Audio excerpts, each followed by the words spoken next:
Going live. Hello.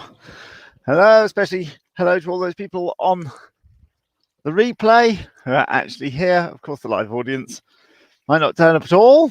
Let's hope they do, but the replay people are here, so that's jolly good.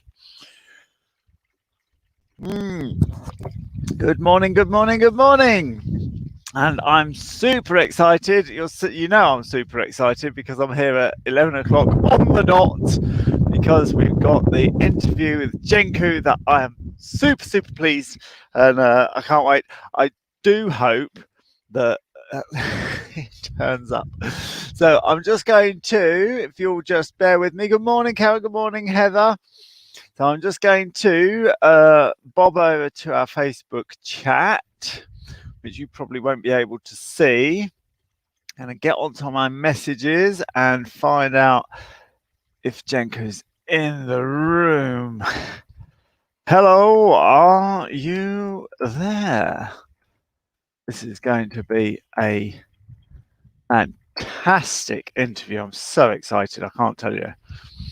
So there we are. I'm going to.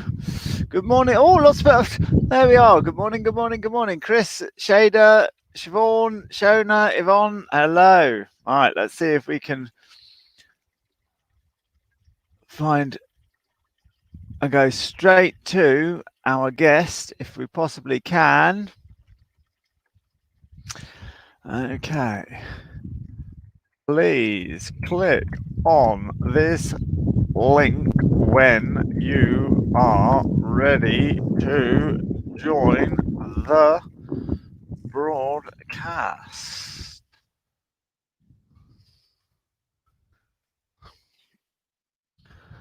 There we go. So that's marvelous. Hello everybody online. Welcome to my home once again. It's been a good week actually because we had the first rider confidence course yesterday, so we're starting to invite people back for real. Not that you're not real, but not on the online kind of thing. So that was super. We had a really nice rider confidence session yesterday. I only made a little bit, which is good. And we got talking, and one of the clients was saying that she gives herself such a hard time.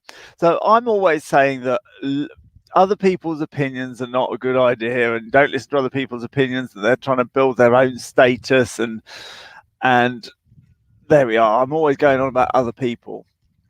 But I don't always go on too much about how much of a hard time you just give yourself, even when other people are being supportive. So I'm just going to address that now because that's the conversation that came up. And she was saying that she goes to a competition, and if she does less well than she thought, she gives herself a really hard time. Whereupon I said, well, you don't have to give yourself a really hard time. That's a choice. When somebody else is saying something to you, that's something that you can't control. And then you have to have strategies in to deflect that. I get it all the time on this broadcast, on this show, on the content that I put out, on my book, on everything. I can't control what people say. And there we go. You have to employ strategies to deal with it. But when you're saying it to yourself, you could choose not to right now. And this lovely lady looked at me and she was like, but I can't help it. I can't help it. I just get so cross with myself. And the example from other parts of life, if you have a small child that comes to visit and knocks over something and breaks it, your first instinct is to go, oh, that was from my grandma, you've broken it now. But then almost instantly, a little voice comes in and goes, it's only a kid. Where's it going to get you? It's not going to get you anywhere. The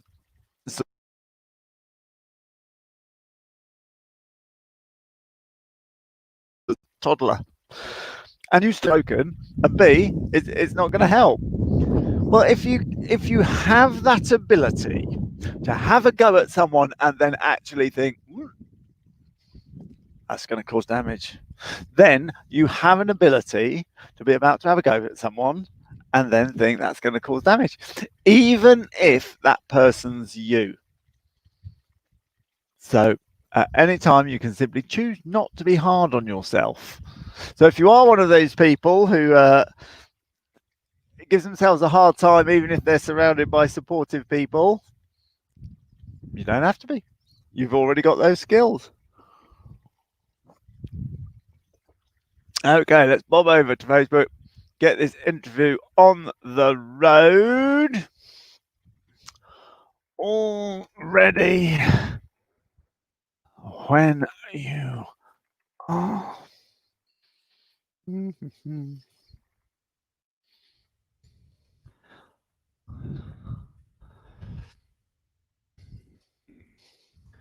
Okay. Lovely. Okay, lovely. We've got 46 people. I've just sent a message through to Jenku. Hopefully, you'll be joining us now. Where are you? Where are you?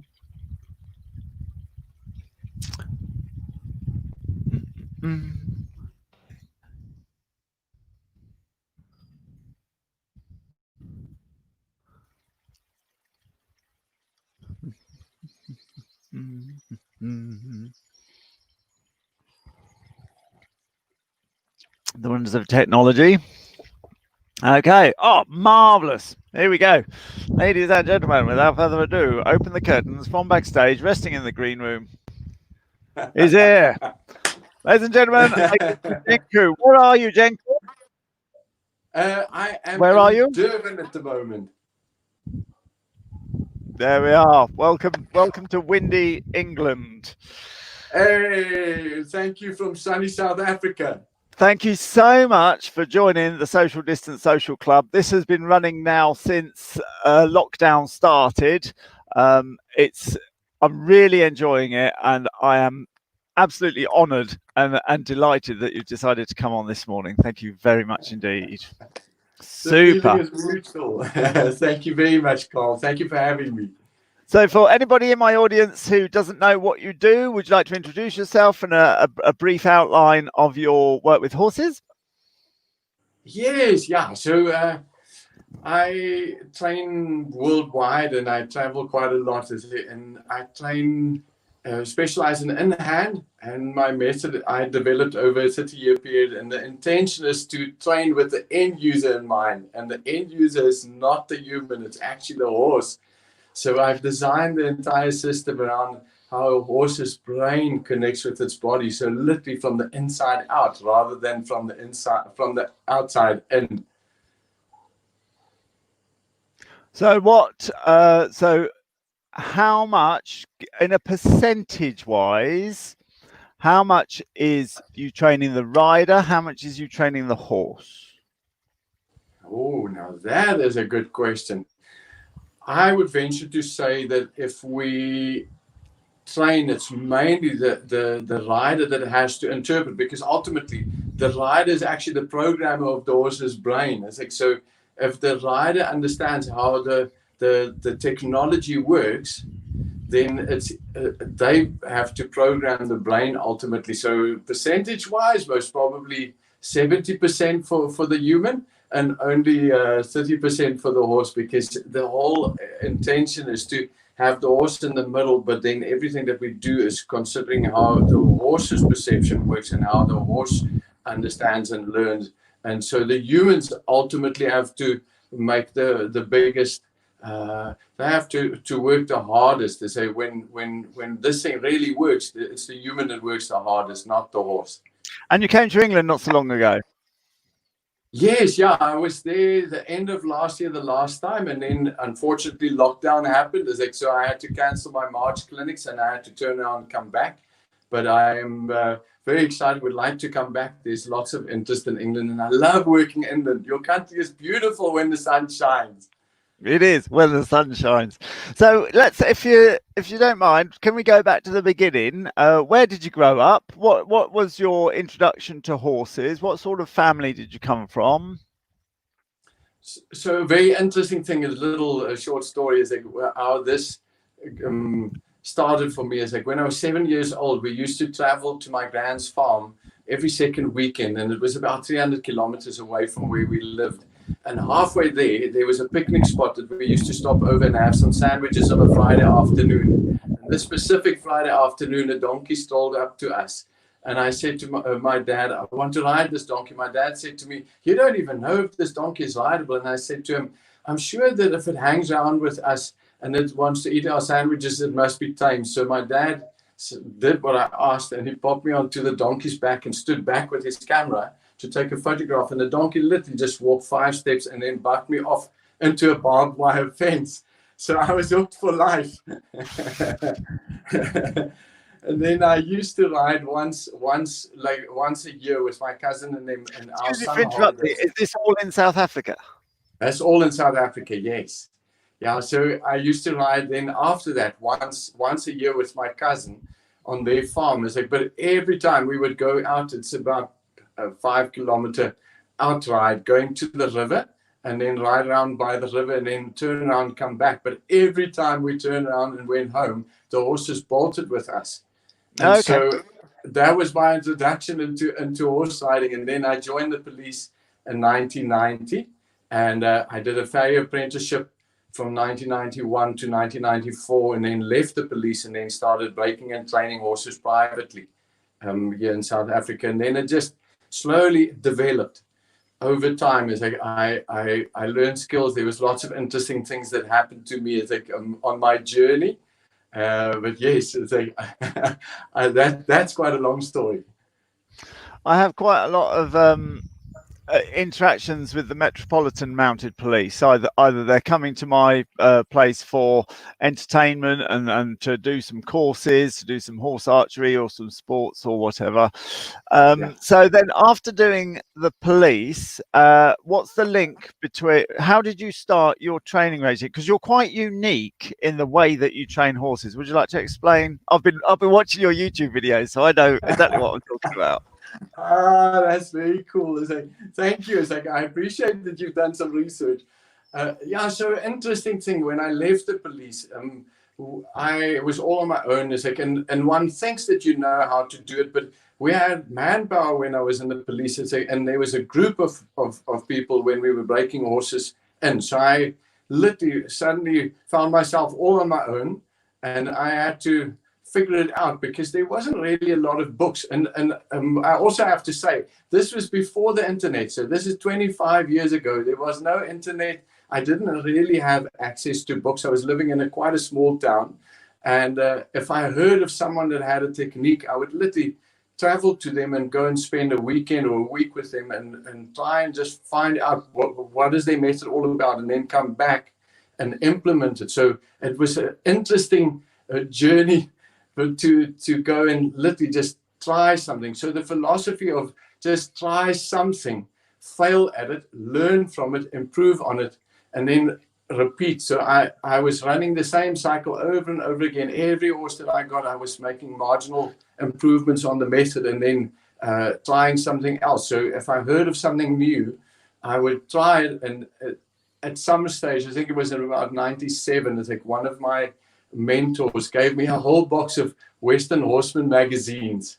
And that was the first time that I actually was introduced to natural horsemanship. So, and then it wasn't even called natural horsemanship. So I started reading an article of Buck Bannerman. And it was very funny because I saw that he lassoed a horse from another horse's back. And then he proceeded to rub the horse's back while he was sitting up on his horse with a lasso. And the horse was standing quite nicely. So eventually he got off his horse. He took his saddle and bridle off his horse, led his horse out of the round pen, and then he proceeded to put the nunna and the saddle onto this horse that he has just lassoed. And he let it go, and it bucked a little bit. And then after it finished bucking, he got on the horse. So I thought to myself, I want to try this. So the next morning I went, there was a horse that I had literally got on the day before. For the first time, I thought, I'm going to try this out. So I did the same thing. Didn't have a lasso, so I caught the horse, rubbed it with the nunna, put the saddle on, did the girth up, got on before I got on, I took the halter off. got on the horse, and the horse started walking with me. So that was all fine for about 10 minutes. And then I started thinking, like, wonder how he steered this horse, because I can't recall that I've read that in the article. And so I sat there for another 5 minutes, and I thought, I actually wonder how he stopped the horse, because I can also not recall how he did that. So eventually, I thought I was going to try and just get off. So as I leant, the horse saw me and it started trotting. So fortunately, it didn't buck, but it was trotting with me on its back. So I decided to just sit there and not get in its way and then sitting trot. So about, I think, half an hour into this ordeal, the horse is now trotting around with me, and it was a fairly small circle. It was 15 meters in diameter. It was going around and around. Eventually, it was quite nauseous. So I thought, I'm going to have to pull myself off the horse's back. So I reached for one of the uprights, and when the horse saw my hand, he went into canter. So we were now cantering around this 15-meter ring. And so I was eventually going, I can't take this anymore. And the closest farmhouse was about 2.5 kilometers away. So I couldn't even shout for someone to come and help. Yeah. So eventually I decided to bail. And as I bailed, the horse bucked and I landed really hard. And so I was winded, and this horse was bucking around me in a circle. I was thinking, I hope he doesn't jump on me. So eventually, it's like I got my breath back, got back up on my feet, stopped him, and got the saddle off him. And that night I went back and I looked at the article, and at the bottom of the page, it says continued on page 67, because I had fallen asleep with the magazine on my face. So on page 67, it said, these horses were used as pack horses for 2 years prior, and they were used to be tied nose to tail. So they were used to having things on their back, and they were very good at leading, and so they were quite steerable, and they obviously knew how to come back to a standstill. And I went without reading the whole article and just a little knowledge is a dangerous thing, apparently. So if you came, what I'm fascinated by, if you came out the police and you were a farrier, and then you're going and finding various people who've trained horses, that takes a certain humility of character, because you could easily have been one of these chaps that come out going, I've done riots, I know how to deal with a horse, I'm a registered farrier, you can't tell me nothing. Well, I think my dad was the one that has always said to me, it's like, if you don't know that you don't know, then you don't know. But if you know that you know, then you have no excuse. So it's always been very important to me, because of the way that my dad brought us up, is to be open-minded and not to get my ego, to keep my ego out of it.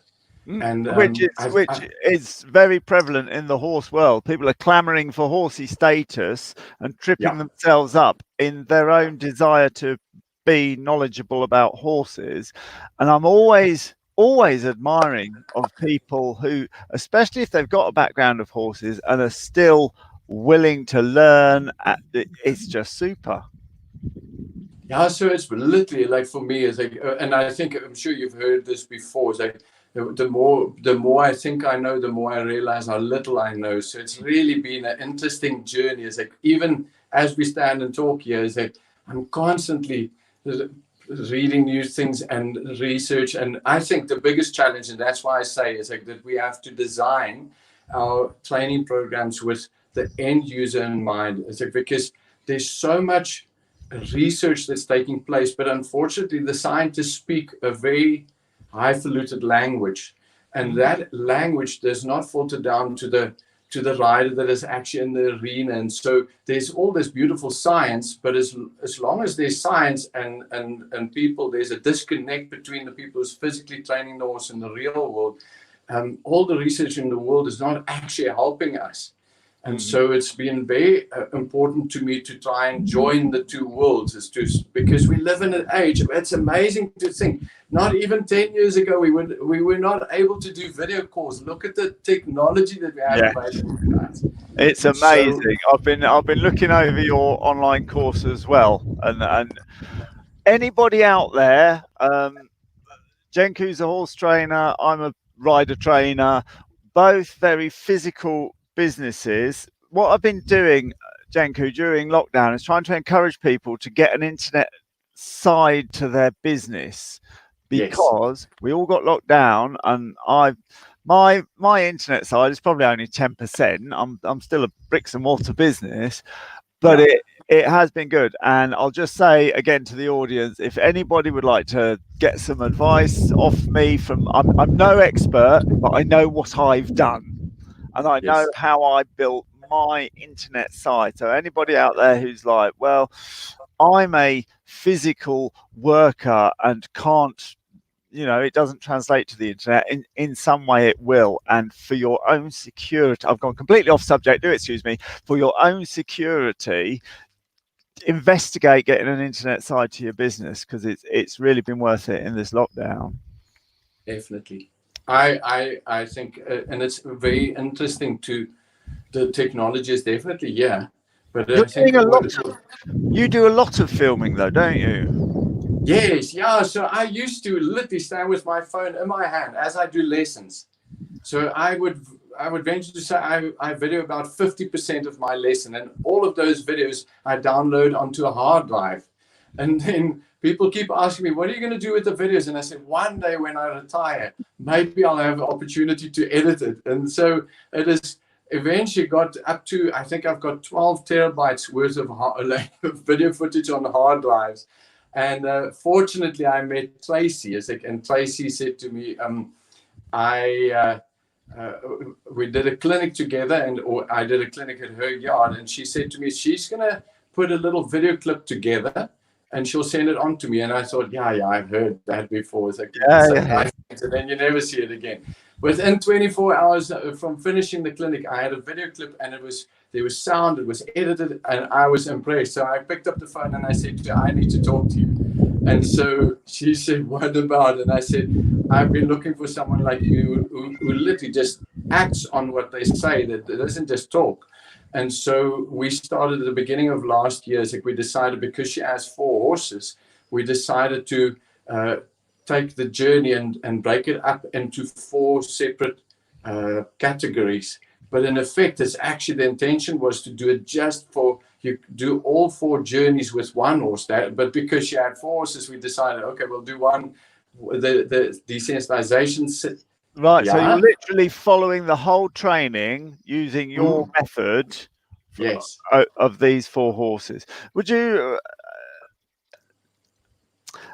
I would say that my 3 biggest issues with my riders is A, constantly thinking about the what ifs. I'm a rider confidence coach, so I don't teach horse riding.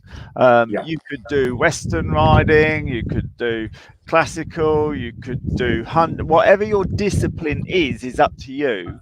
But when your instructor says to you, sit up, put your leg on, or whatever, that's where I've come in to give you the confidence to do that. Yes. So my 3 biggest issues that riders suffer from is, firstly, I would say it's what if. Thinking, what if I fall off? What if this happens? What if the horse bolts? What if? And that's a big issue. I get that asked mostly. Secondly, I'd say it's cantering issues, transitions into canter, transitions out of canter, how to not feel frightened at canter. And thirdly, the third biggest issue, I would say, was other people's opinions. Thinking that somebody's watching you, coping with criticism, remaining positive when onlookers might not have your best interests at heart because they want to tell you their fears, and then that infects you, or they want to criticize you, or whatever. I would say that's, firstly, what if, secondly, cantering, and third, other people's opinions.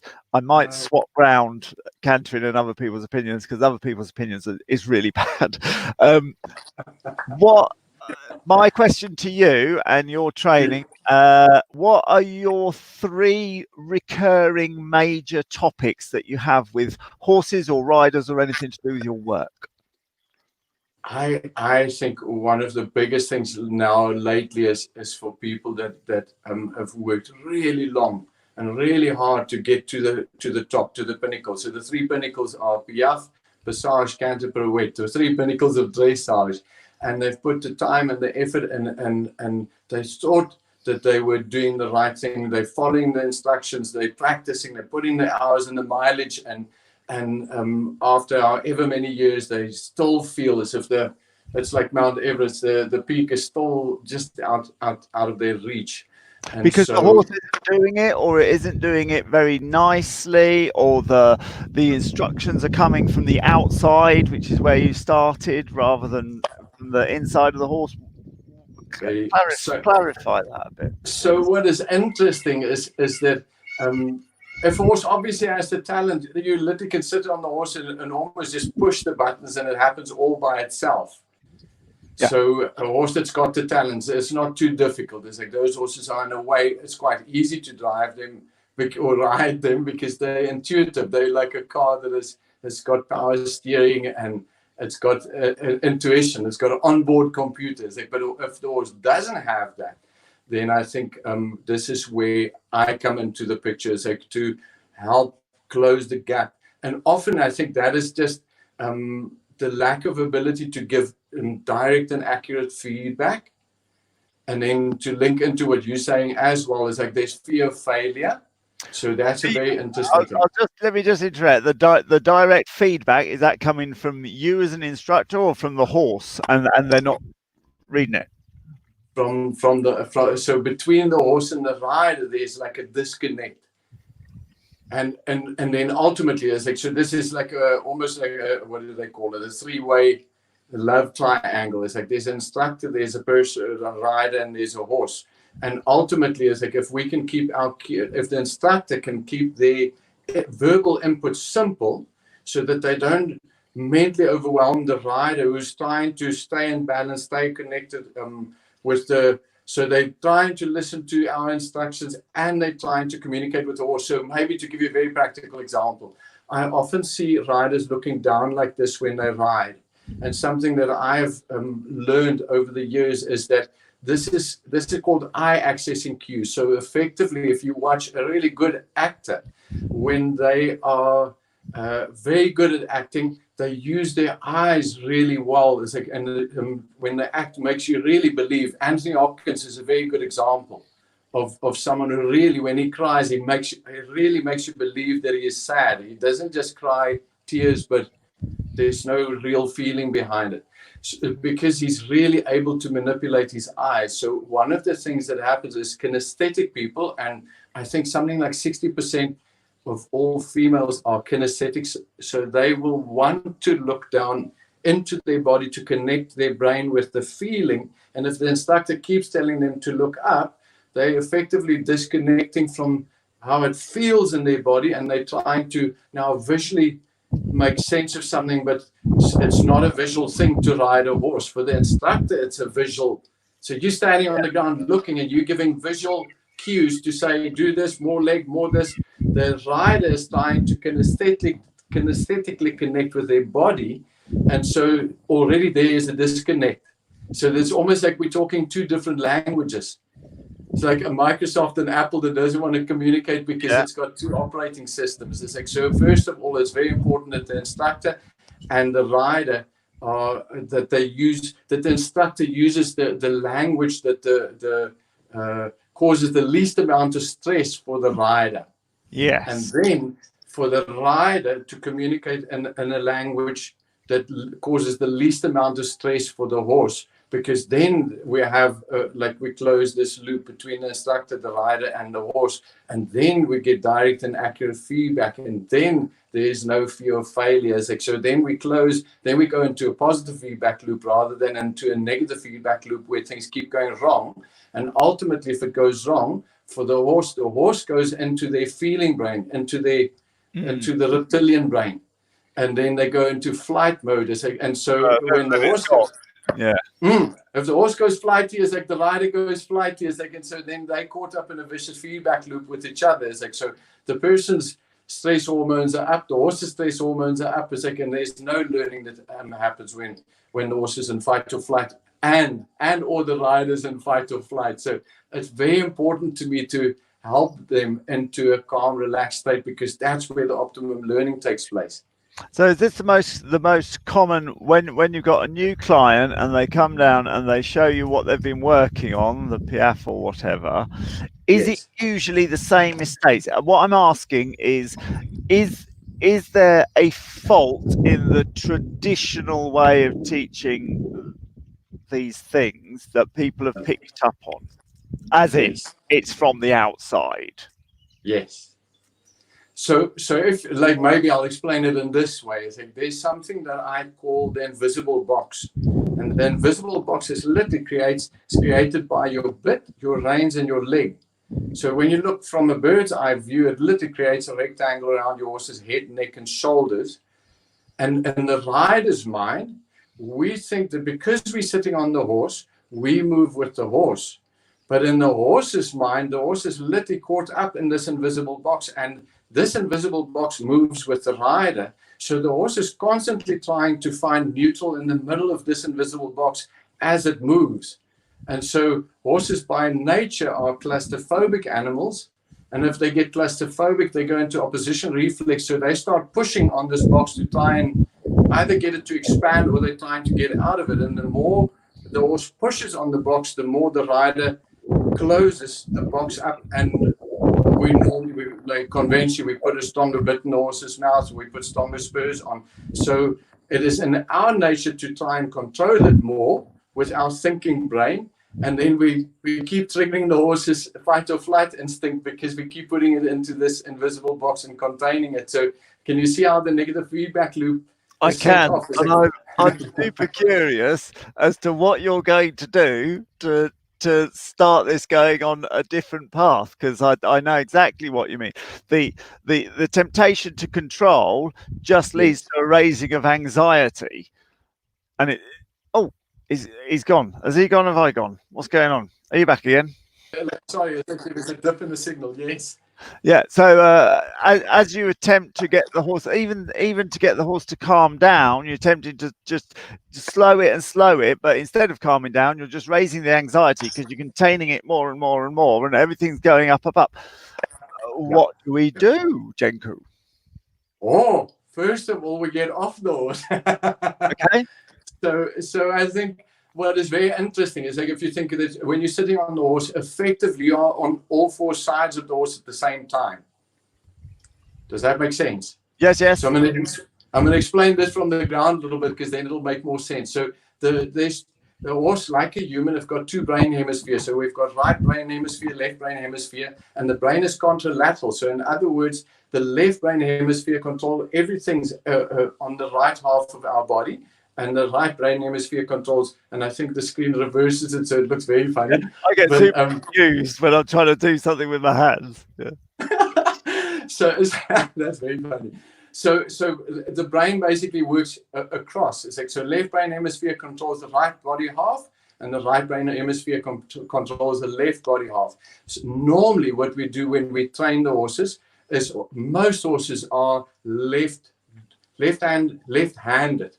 Most 90% of humans are right-handed. So when we lead them, we are leading them from the left-hand side, because we put them on our confidence side and they put us on their confidence side. So now a very interesting experiment is, like, if you are right-handed, if you from now on start brushing your teeth with your left hand in the evenings and with your right hand in the mornings, just to get some idea of how uncoordinated it feels for the horse when we go on their right-hand side. So no one leads the horse from the right-hand side. So the horse gets very little input. And so they never really develop the coordination, and more importantly, the confidence on their right-hand side. So when I was breaking and training young horses, I would sometimes get on the horse on the left-hand side and the horse on the left-hand side, because when you get on, the left eye sees you on the left hand. So basically the horse sees the left half of your body on the left hand side and the right half of your body on the right hand side. So in the horse's mind, there's two people sitting on its back. On the left hand side, there's a very friendly person sitting, but on the right hand side, it's a very scary person. Okay. So because if you look at the ears, there's something that's called ear radar. It's like, so when you wherever the ear is pointing, is where the eye on the same side is looking. So it's like a chameleon.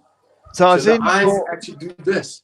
I've seen on your YouTube videos teaching Piaf on the ground, and it's quite fundamental to your training, is it not? Would you then do that from both sides? Very much. So normally what we do is I encourage my clients to do it on their coordinated side. We train the Piaf as far as we can up the ladders, like on our confidence side. But then when we change rein and we go to the right-hand side, we go back to just doing hock flexions, for instance. So we putting ourselves in that position where we're brushing with our teeth with the wrong hand. And to develop, so we're developing the coordination, but we don't push it ever outside the limit between the challenge versus the skill. It's like, so it works like a toilet seat. So if this is the challenge and this is the skill, what we're looking for is a 45-degree angle. It's like, so somewhere here, if we go too high up towards the challenge, we start stressing the horse. Yeah. If we go too low down here, it becomes boring. So we're looking for somewhere here in the middle. This is where flow happens. Yeah, so I ultimately, have a traffic light system rather than a toilet seat, but it's the same principle. So, get the message across there. I like that idea of a traffic light better. So once we've got the what is the object? Once you've got the horse piaffing nicely on the ground, yes. Is this to get rid of that invisible box, or are you going to use the invisible box to get? So there's a very nice question. Is it coming back to the explanation? Is it, what we're effectively doing is when we're doing the groundwork, is we're standing. You can only be on one side of the horse at any given time. So if you train from the left, you're effectively only stimulating one brain half. If you train on the right, you're only stimulating one brain half. And if you train the coordination, to maybe give you a very practical example, imagine that I ask you to write a paragraph with your left hand if you are right-handed, and you go, it's really difficult. And I say, but what if I pay you £100? People go, oh, of course I'll try and write with my left hand. Try a bit harder. Yeah, we will, definitely, when we incentivize the person. But now imagine I give you two clipboards and I ask you to write simultaneously with your left and your right hand, and you're not allowed to scribble with your left hand. You must write legibly. So when we get on the horse, effectively, when you're on both sides, you are asking the horse to be ambidextrous. But the right-hand side is not as coordinated as the left-hand side. And so that side's constantly trying to play catch-up. And so the horse gets quite stressed, especially on the right-hand side. In the beginning, obviously they get used to it over time, but we need to open up neurological pathways for the horse to piaffe evenly, because it's even a physical thing. So it's very interesting to see most horses engage their left hind leg more, and they push with their right hind leg out behind them better. So they push with the right hind leg, they engage with the left hind leg. So what we do in our training when we do the shoulder in, for instance, on the right lane, is to encourage the right hind leg to go to the same, as far forward and under, as to the deepest part of the saddle where the rider's weight will be, because we are now trying to help the horse to straighten itself out. So the right hind leg has to learn to engage more, and the left hind leg has to learn to push more. So once we've built all these things in on the ground and we've worked with the two independent brain halves, only then do we get back on top. And normally by then, the riders develop their own dexterity on their not so coordinated side, and then things start making much more sense, and we seem to make better progress, because the rider, for one, is sitting much quieter, and then the invisible box is literally created then from your elbows. If you think about the rein starting from your elbow to the bit on both reins, I call it Lego man arms. So when you lift your forearms up and you put your elbows down, you are effectively holding that box. And the horse has to find neutral in the middle of this invisible box that it's learned on the ground to find neutral in the middle on both sides. Now it has to do it simultaneously, but the rider is now much more consistent in setting it up. And then what we do is when the horse is no longer fighting with the invisible box, it knows how to go to the middle. The horse is then able to pay attention to the more subtle aids that we give in the mouth. So a horse's mouth is literally like a Formula One steering wheel. We can build lots of buttons into the horse's mouth corners. So for instance, we train Spanish walk in the mouth corners, hock flexions in the mouth corners, passage, piaffe, it all comes from the mouth corners. So how can people, I've been looking at your website, Adventures with Jenku. Yes. Is that your main website? I'll just put that in the chat now if people want to find more about you. Thank you very much. Yes, so I took the other ones offline just so that we don't confuse people. So at the moment, Adventures with Jenku is our only website that's active. And then we also have a page on Facebook, Adventures with Jenku. And then YouTube, I would definitely like to encourage the viewers to go to YouTube and go and watch Adventures with Jenku on YouTube if you want to get a bit more of a sense of what it is that we do. Super. There we go. And before we go, when do we think you're coming back to England? I know. There's no way of saying, but assuming that the air travel starts again, when would you like to come back to England? As soon as possible. If they said to me air travel is open and South Africa is no longer in lockdown, I would be there in 2 days. Brilliant. I can't tell you how pleased I am to have had you on the show. Thank you so much. It's been absolutely fascinating, and yeah, thank you from everybody in England. And keep in contact on our Facebook page. If you've got any special courses, you promote yourself to death. It's all good. Always bob stuff on what you're doing, when you're coming. Let me know. I'll let people know. And again, thank you very much. Thank you so much for this opportunity. I really appreciate it, Carl. And you guys must have a fantastic day. And thank you for your podcast. This has been a privilege to be part of it. Oh, it's been great fun. Thank you. I'm honored. Thanks. See you later. Thank you. Have a great day. There we go. Take a look at Adventures with Jenku website. Yeah, the website and the Facebook page. Look it up on YouTube as well. I've obviously, since this interview came, I was like, I really need to find out exactly what he does and where he does it, and it's absolutely breathtaking. He does a really super good job. It's absolutely eye-opening. So get on with that.